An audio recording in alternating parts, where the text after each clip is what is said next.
soy Journey, este es mi canal de YouTube y hoy voy a compartir con ustedes papiamento 88. Sí, 88, ya es papiamento 88. Y hoy voy a enseñarlos diferente forma para decir me voy a la casa, me voy a la casa, mi tabay casa. Pero antes me gustaría que ustedes, si todavía no están suscritos a este canal, que suscriban mi canal de YouTube, regálame un like ahorita mismo, suscribe y también pasa a mis redes sociales que tengo Facebook, Instagram y TikTok. Y también si quieres aprender más de papiamento, tengo un grupo de WhatsApp que allí aprendemos mucho más de papiamento. Solamente tienes que dejar tu número de teléfono en uno de mis redes y seguirme, claro, en todo mis redes. Y allí puedes aprender con nosotros papiamento. Y mira, te voy a decir una cosa. Solo son esas exigencias que tengo para estar en el grupo de WhatsApp y aprender mucho más de papiamento.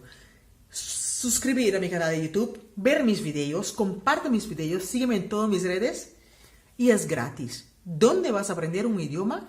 Gratis. Bueno, vamos a aprender voy a la casa, mi tabay cas. Bueno, en papiamento hay diferentes formas que puedo decir bye, me voy a la casa, mi tabay cas. Mi tabay cas. Sí, mi tabay cas, voy a la casa.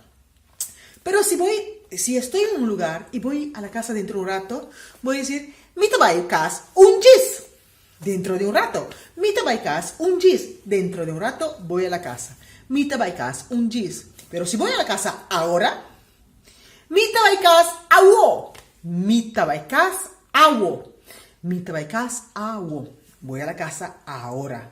Voy a la casa. Y si te preguntan cuándo vas a la casa, mi tabay cas aquí un rato. Mi tabay cas aquí un rato. Mi tabay cas aquí un rato. Eso es más bien para cuando te preguntan ¿cuándo te vas a la casa?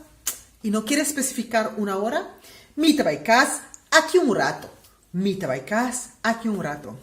Espero que has aprendido mucho más forma de decir y nos vemos en el papiamento 89.